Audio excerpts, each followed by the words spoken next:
Now James Carver, our expert on Somaliland. I don't know about that. Thank you, Chair. Thank you, Mr. Rondos. Again, backing up what Javier Nart said, that was a very consummate and actually very interesting with respect.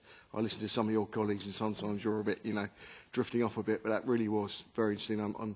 I certainly pick up on the comments you made about the importance of this region. It's just a shame that there are just a dozen colleagues from the AFET committee here. So I think work has to be done actually internationally and certainly across the institutions to actually sort of highlight the awareness. Just with just a dozen of us here, I don't think that really sort of bodes well for interest within the Parliament, the parliamentary institution anyway. I agree with your comments about the strategic and geographical importance. I want to elaborate on your comments about, you touched on the extension of the Horn of Africa, how it's actually extended. And of course that's extended because there has been such displacement across the Horn. And again, I don't think people really understand how many displaced people there are across the Horn of Africa. You touched on the Yemen conflict in relation to its close proximity. And what struck me when I was on a private visit to Somaliland last year was, one of the things I wanted to do was visit a Yemeni refugee camp. And it was quite apparent that there wasn't such a thing. And the reason being is that the Yemeni refugees had just very much integrated with the very open and hospitable Somaliland people, which was fantastic. So very, very difficult actually sort of to get a take because people are just assimilated so well, which is actually, to my mind, a great trait and speaks volumes of the hospitality of the Somaliland people. Really wanted to go on. You spoke about the projects of Somalia, and it was, as was said earlier on, there has to be a solution to Somalia. I don't see Somalia as a project, so I see Somalia really as a misnomer. It was regrettable that it was formed in the way it was, and I think after 25 years self-declared independence, Somaliland, you spoke about finding a solution to, in effect, Pico Sykes, and I think Somaliland taking their chance. Heaven knows if ever a country has worked so hard, so peacefully, to actually be a success. And what I heard very much was the need for that to happen. I'd like to know about a strategy from the Commission in relation to Somalia, Somaliland. We hear about a strategy across the Horn, but actually specifically to that region. Going on to second point, one of the colleagues at the front spoke about, asked about the different ports. Of course, Berber Port, let's bring this into context. Berber Port actually houses, or did house, a runway, an emergency runway for the space shuttle, when the space shuttle issues were taking place. That's how great the infrastructure was up there. But does the Commission consider that the commercial deal entered into by Dubai Ports World with the Somaliland government legitimate, or do you consider that Somaliland cannot enter into legally binding agreements? Also wanted to know whether the Commission considers there's a risk that the Somaliland youth could be at risk at radicalisation if the country is not recognised. One thing I picked up from speaking with youth groups and civil society groups was very much that, you spoke of the openness and the desire for success.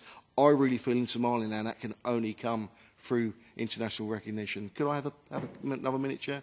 I've just got a couple of questions just to wrap up in relation to the November elections.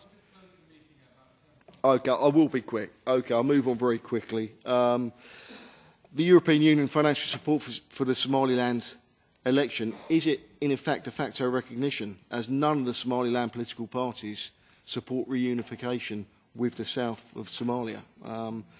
And is the Commission satisfied with the arrangements for that election taking place in November? Can they confirm whether Interpeace has played a major role in the preparations for that election? And if so, whether you're satisfied with Interpeace's performance? Thank you. I'll leave it there. Thank you. James? Number of questions on Somaliland. Okay. In brief, I don't have the time to do justice to all your questions, but in brief, the EU supports electoral processes anywhere. In Somalia, we've been supporting electoral processes, whether it's in Puntland or whatever else. That does not mean we're recognizing. What we're interested in is that citizens can be given the opportunity to deliberate. That's what we're interested in supporting. And that's the foundation, I think, of a lot of what we do in Somalia. So that, I think that's point one. So does our financial support imply recognition? Absolutely not at all. Secondly, on elections, well, I wish they'd just get on and have an election rather than keep delaying it, is my only answer. I mean, you know, what in heaven's name is going on here? And what it's doing is putting into question the legitimacy of the claims that Somalilanders have to a greater autonomy or statehood or whatever. I mean, that's what I'm frankly rather puzzled by. And it begs questions about what is this entity? What are the interests at play? How come there are these delays? This was the one thing that always stood on. It was such the stark contrast with the rest of Somalia. And they're frittering it away. Everyone's had a drought in the region. So I think that we should, I think, look at that. Now, on the rest, you know, may they continue and do as well as possible. The Berber report, yeah, it's a very sensitive issue at the end of the day. But then all the other states in Somalia, actually, have also come to agreements. And the issue here is whether there's some agreement that can be reached with Mogadishu so that Mogadishu can find a way of giving its blessing, and the parliament in Mogadishu can do so. And don't forget, there are many Somalilanders who are part of the parliament in Somalia. So it's a much more intricate set of trade-offs that need to be addressed.